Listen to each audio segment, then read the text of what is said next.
You are watching All India Transport TV.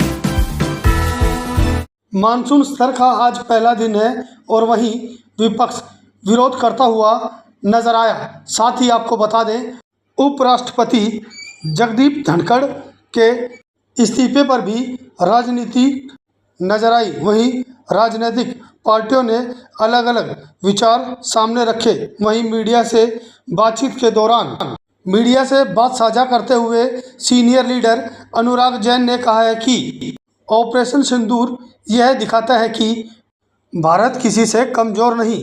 वहीं अगर विपक्ष इस पर चर्चा चलाता है तो सरकार चर्चा के लिए तैयार है, पर संसद चलने देना चाहिए। वहीं समाज सेवी सोनिया चंडोक ने कहा कि देश आगे बढ़ रहा है, विश्व में अपनी पहचान बना रहा है, लेकिन विपक्ष नहीं चाहता कि संसद चले। उसी को लेकर लगातार विरोध प्रदर्शन किए जा रहे हैं। जिस तरह से आज सत्र का पहला दिन जो हंगामे की भेंट चढ़ गया, विपक्ष सवाल उठा रहा है। ऑपरेशन सिंदूर की बात की जाए, जबकि आज ऑपरेशन सिंदूर पर ही विपक्ष ने सवाल उठाया, क्या कहेंगे आप? विपक्ष ने सवाल नहीं उठाया, उन्होंने हंगामा ही कराया। उनको सवाल उठाने थे, पूछना था, और हमारे देश के नेता बिल्कुल तैयार बैठे थे उनके सारे सवालों के जवाब देने के लिए, पर उन्होंने जवाब नहीं दिया और इतना ज्यादा हंगामा मचाया कि उसे रद्द करना पड़ा। अगर देखा जाए, जिस तरह पहलगांव में हमला हुआ, ऑपरेशन सिंदूर एक भारत की बहुत बड़ी उपलब्धि है, मगर विपक्ष पर सवाल उठा रहा है और बार-बार स्पष्टीकरण मांग रहा है। विपक्ष हमेशा हमारे राज्य के नेताओं को गिराने की ही बात कर रहे हैं। वो इस चीज में मान्यता दे ही नहीं रहे हैं कि ऐसा कोई भी चीज हमारे देश में कभी हुई नहीं। जिन्होंने आतंकवाद को बिल्कुल खत्म कर दिया, आतंकवादियों के गढ़ में जाके उनको मार दिया, इस चीज के बारे में उनको ज्यादा जानकारी मिलनी चाहिए। लेकिन वो बस हमारे राज्य के नेताओं को गिराने के लिए विपक्ष उस चीज को दिखावा कर रहे हैं। देखा जाए, कहा जा रहा है कि भारत में शिक्षा का भगवाकरण किया जा रहा है। क्या लगता है, ये कहाँ तक सही है? मुझे नहीं लगता कि शिक्षा का भगवाकरण करा जा रहा है। शिक्षा में पहले जैसे अकबर बाबर के बारे में बताया जाता था, अब अगर वो हमें हमारे महाराणा प्रताप जी के बारे में, शिवाजी महाराज के बारे में, भगवत गीता के बारे में अगर कुछ विचारधाराएं हमारे जो यंग जनरेशन है, बच्चे हैं, उनको कुछ सिखाना चाह रहे हैं, तो ये एक अच्छी बात है। इसका भगवाकरण से कोई लेना देना नहीं। आप देश को क्या मैसेज देना चाहेंगे? मैं यही मैसेज देना चाहूंगी, जैसे हमें सब लोगों को साथ जुटकर मिलकर हमारे नरेंद्र मोदी जी जिन चंद पदों पे चल रहे हैं, उनको उनका सहायता करनी चाहिए, उनका सहयोग करना चाहिए, और उन्हें हमें सब लोगों को मिलकर हमारे देश को एक ऐसे शिखर तक पहुंचाना चाहिए जहां तक अभी किसी ने नहीं देखा हो। जिस तरह से देखा जाए, झांगुर बाबा के नाम बहुत ज्यादा उछाल, धर्मांतरण का मामला जो चल रहा है और उत्तर प्रदेश और विदेशों से उसके तार जुड़े निकले हैं, क्या कहेंगे आप? झांगुर बाबा जैसे लोगों को तो सबसे पहले भारत में आने किसने दिया, ये पता करना चाहिए।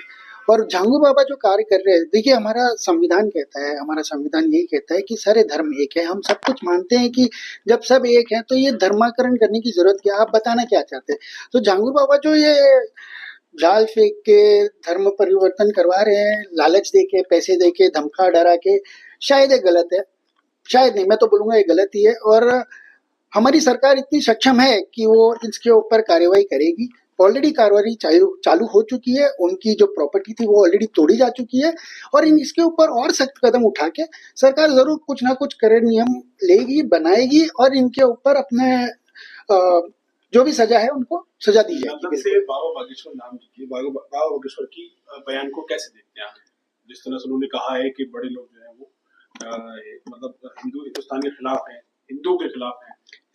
बागेश्वर बाबा की ये खुद की सोच है। उन्होंने जो बोला, उन्होंने अपने विचारधारा प्रकट किए हैं। लेकिन हाँ, मेरे को एक बात बहुत अच्छी लगी, बागेश्वर बाबा ने लंदन जाके जो हनुमान चालीसा करवाई, लोगों को बताया कि हिंदुत्व क्या है, हिंदू धर्म क्या होता है, सनातन धर्म को का प्रचार कर रहे हैं, तो मैं उससे बहुत खुश हूँ। लेकिन बाकी जो उनकी सोच विचार है, उन्होंने अपने सोच विचार प्रकट किए, उसके ऊपर मैं टिप्पणी करने वाला कौन होता? अगर देखा जाए, जिस तरह से महाराष्ट्र में भाषा का विवाद चल रहा है और बाकायदा कायदत है, महाराष्ट्र में रहना है तो मराठी सीखना होगा, तो इसे कैसे देखा जाए? देखिए, हर भाषा अपने अपने राज्य के लिए एक बहुमूल्य चीज होती है, उसकी पहचान होती है। आप पहचान बना सकते हैं, जबरदस्ती थोप नहीं सकते हैं।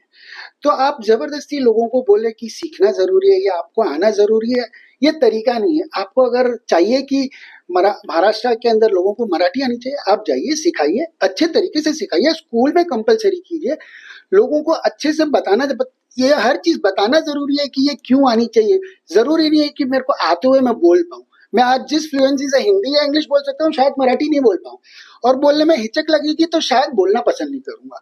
तो आप ये चीज बढ़ावा दीजिए लोगों को कि कैसे सिखाएं, कैसे बोले जाए, ना कि जबरदस्ती मारपीट करके उनको थोपी जाए कि आपको महाराष्ट्र में रहना है तो मराठी आनी चाहिए। तो इस तरीके से तो हमको चंडीगढ़ में रहना है तो हमको पंजाबी आनी चाहिए, और हमको अगर साउथ के कोई क्षेत्र में रहना है तो हमको साउथ इंडियन लैंग्वेज आनी चाहिए। तो मतलब हम कितनी लैंग्वेज सीखें। हमसे जुड़े रहने के लिए हमारे YouTube चैनल को सब्सक्राइब करें और नई वीडियो की नोटिफिकेशन के लिए बेल आइकन को दबाएं। अगर आप ये वीडियो Facebook पर देख रहे हैं तो लाइक जरूर करें और ज्यादा से ज्यादा शेयर करें।